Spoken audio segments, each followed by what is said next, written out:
Welcome to my Tamil Recipes channel. Tamil Recipes channel subscribe பண்ணாதவங்க subscribe பண்ணுங்க and மறக்காம bell button click பண்ணுங்க. Okay, இன்னைக்கு என்ன ரெசிபின்னு பாப்போமா? மசாலா பணியாரம்.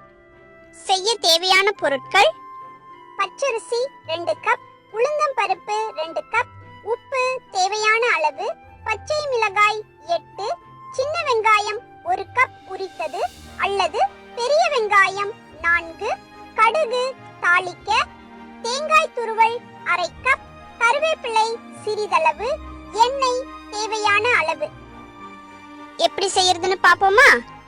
பச்சரிசியையும் உளுந்தம்பருப்பையும் நல்லா வாஷ் பண்ணிட்டு ஒரு 2 மணி நேரம் ஊற வச்சிருங்க.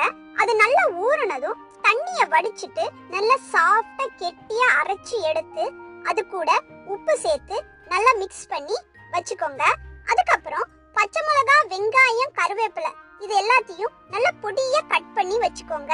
அதுக்கப்புறம் அடுப்புல ஒரு பேனை வச்சு அதுல கொஞ்சமா எண்ணெய் ஊத்தி, எண்ணெய் காஞ்சதும் கடுகு தாளிச்சிட்டு கருவேப்பிலை அது கூட சேர்த்து, அதுக்கப்புறம் நறுக்கி வச்சிருக்க பச்சை மிளகாய், வெங்காயத்தையும் சேர்த்து வதக்கி, தேங்காய் துருவலையும் சேர்த்து நல்லா கிளறி மாவுல கொட்டி நல்லா மாவை மிக்ஸ் பண்ணிடுங்க.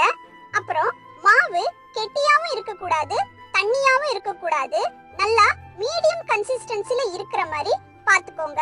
அதுக்கப்புறம் அடுப்புல ஒரு பேனை வச்சு அதுல டீப் ஃப்ரை பண்றதுக்கு தேவையான அளவுக்கு எண்ணெய் ஊத்தி, எண்ணெய் காஞ்சதும் மாவை ஒரு லெமன் சைஸ் அளவுக்கு அதுல போட்டு நல்லா கோல்டன் பிரவுனுக்கு வேக வச்சு எடுத்தீங்கன்னா நம்ம சூப்பரான மசாலா பணியாரம் சுட சுட ரெடி.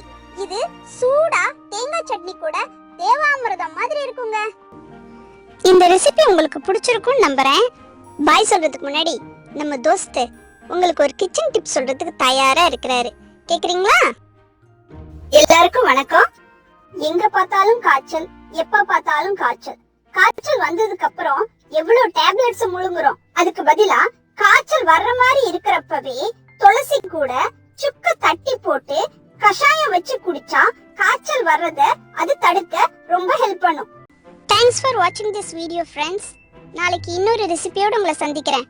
ரெசிபியை உங்க இமேஜினேஷனுக்கு தகுந்த மாதிரி வேரியேஷன்ஸோட ட்ரை பண்ணி பாருங்க. அதோட போட்டோஸ் அண்ட் வீடியோஸை சேனலோட ஃபேஸ்புக் பேஜில் கண்டிப்பாக ஷேர் பண்ணுங்க. அப்புறம் ஒரு முக்கியமான விஷயம் ஃப்ரெண்ட்ஸ், தமிழ் ரெசிபிஸ் சேனலை சப்ஸ்கிரைப் பண்ணாதவங்க சப்ஸ்கிரைப் பண்ணுங்க.